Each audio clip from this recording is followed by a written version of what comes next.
Hi friends, welcome back. Thank you for joining me for another week on my channel where we chat all things about God's best for your life, mental health, wellness, lifestyle, honey. I am Jahcelyne, warmly Jahcelyne, and I hope that you stick around and keep coming back. And for those of y'all who didn't catch my last video, the reason why there are boxes in the back is because I am still unpacking. I just relocated to Atlanta, yada, yada, yada, yada. If you want to learn a little bit more about that, check out my last video. So today I want to talk to you about the benefits of transforming your self-image through the powerful patterns that I picked up in the widely known All About Love by the late great Bell Hooks. All About Love explores the misconceptions and the unreal expectations surrounding relationships. But we all know you can't talk about love without talking about that in connection to yourself. We all know the widely quoted Matthew 22:39, love thy neighbor as you love yourself.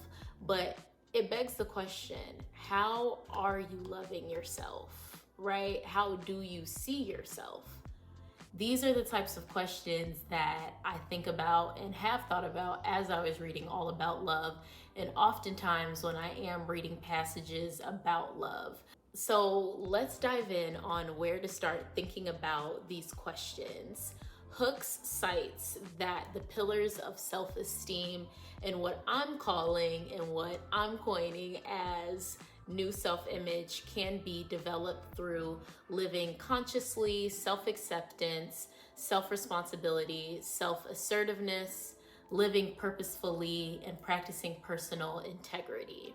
In living consciously, I think about the importance of being awake and taking control of your life, having a life that you want versus one that you're settling for, right? That can be easier said than done, we know, but it's not impossible. And especially for us, we have so many things at our fingertips and so many ways of learning how to do things now with the internet that it's not impossible. I also consider this to mean living presently and not veering off too far in the future or too far in the past. And practicing mindfulness, which I have to say has been a struggle in this transition because I haven't really been making mindfulness a priority, and I feel like it's throwing off my emotional equilibrium and kind of messing with my mood. So I could definitely use more mindfulness for sure. But that's what living consciously to me means and what it represents, and creating new patterns you can develop from that.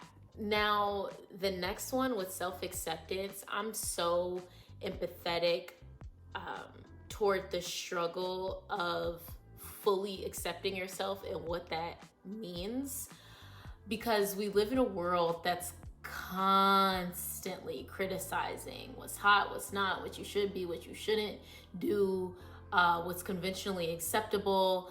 And we have 24/7 access on also what the world thinks is cool through social media.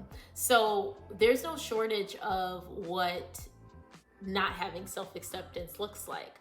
But remember, friends, do not be conformed to this world, but be transformed by the renewal of your mind, that by testing you may discern what is the will of God, right? And what is good and acceptable and perfect. That tells me that my acceptance does not come from this world. We should use discernment when it comes to living in this world, and take it with a grain of salt of what interfering opinions are telling you.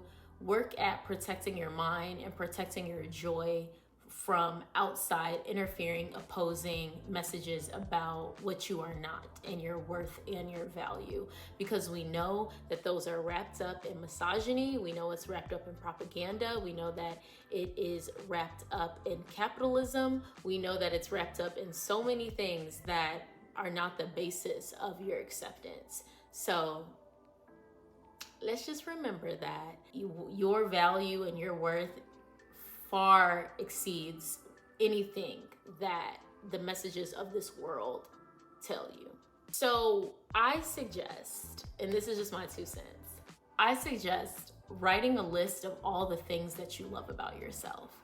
And this might be awkward at first, and it could even be too much for some of us. So if you don't want to write the list, maybe have a couple of people that you trust and that you love from your tribe write the list for you and tell you what they love about you.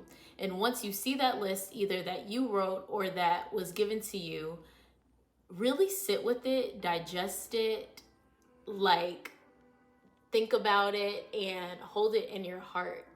And it's these small things that can help with strengthening your self-acceptance, what ultimately leads to a new self-image. Then we have living responsibly. And I'm not gonna lie, this might be an unpopular opinion, but I love being an adult. And it's for this reason. I love managing my responsibilities. It truly gives me this sense of duty and this sense of accountability. At this stage of the game, I am the only one that's going to shoulder my responsibilities. And I love having a roof over my head. I love living a healthy lifestyle. I love having access to the necessities I need for my life and want for my life. And while I know everyone's situation is different, this tip, again, can be easier said than done with living responsibly. So I think we could start by looking at what's already on our plate, right? And how can we steward that responsibly? And I have a video called Budget for a Soft Life. I'll link it somewhere. And in that video, I talk about systems, because it's not enough to just have goals, but to really have systems that work for you. So check out that video if you want to learn more about budgeting and tips to just like kind of take some weight off of your plate and the financial weight. Again, I don't want to speak to everybody's situation because I know everyone has such varying situations. Some of us are parents, some of us are caretakers. So I definitely want to be empathetic toward that. So take this with how you can. Look at the areas in your life where you can live a little bit more responsibly, because ultimately it really does help with your self-image. Following that is self-assertiveness. I have to think about this one. Hooks defines it as the willingness to be your own advocate and speak your mind confidently. I have been trying to do this in small ways lately. And as a recovering people pleaser, it's not always easy to appear as rude or oppose or disagree. But let's be clear. Being assertive and being rude are 2 different things, and they should not be confused, period. I can't even sit here and act like I have this one down packed. Like, yeah, I'm self-assertive and I'm so good at advocating for myself and I do it confidently. It's like, no, that is a conscious effort every day, and that is a case-by-case situation, because there are some areas in my life that I show up very assertively, and then there are other areas that I show up kind of passively. So I would love to hear from you. How do you exert self-assertion, and how has that helped you? Because I don't know about this one. Like, I'm still working at this one. Moving on. Living purposefully is the next one, and please watch my previous video, Starting Over and Navigating Life's Big Transitions, that I filmed last week. But just to recap you a little bit, friends, for those of you who did not see the video, to me, living purposefully means what is your why? What intentions are you setting forth for your life? For me, my why is definitely tied up in my gift of encouragement. I know that that is a gift that I have, and it shows up depending on what environment that I'm in. So I really use that in different mediums, different ways. It shows up differently, and that's just like a part of my why. That's not my whole why, but it is a part of my why.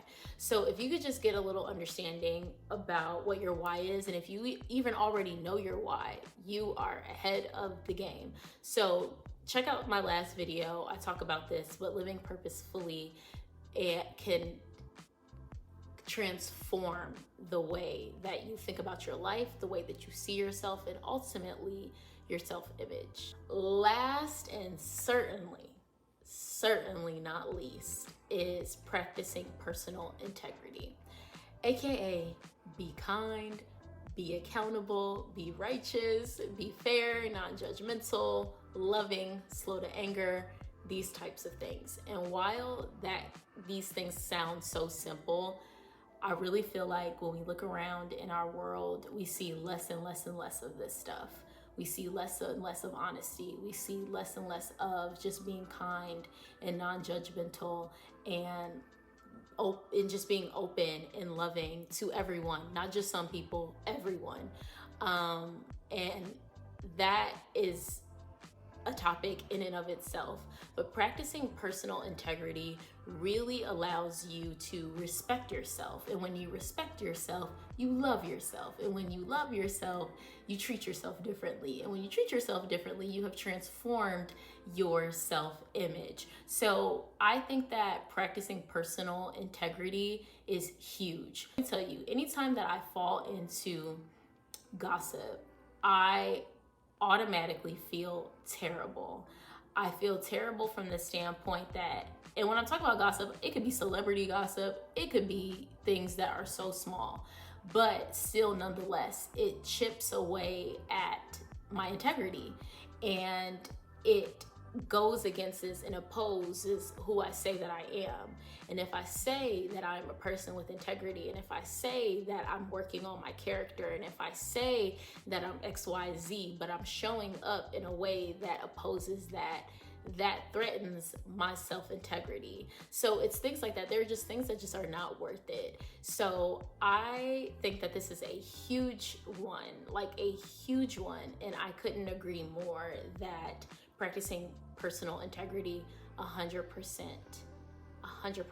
transforms your self-image. So let me know what y'all think. Drop comments below on what has helped you transform your self-image, because I doubt that it's just unique to these. I'm sure that there are way more. And let me know. I appreciate your time, and continue to come back. Tell a friend and tell a friend, like, comment, and subscribe, and I will see y'all on the next video. Bye.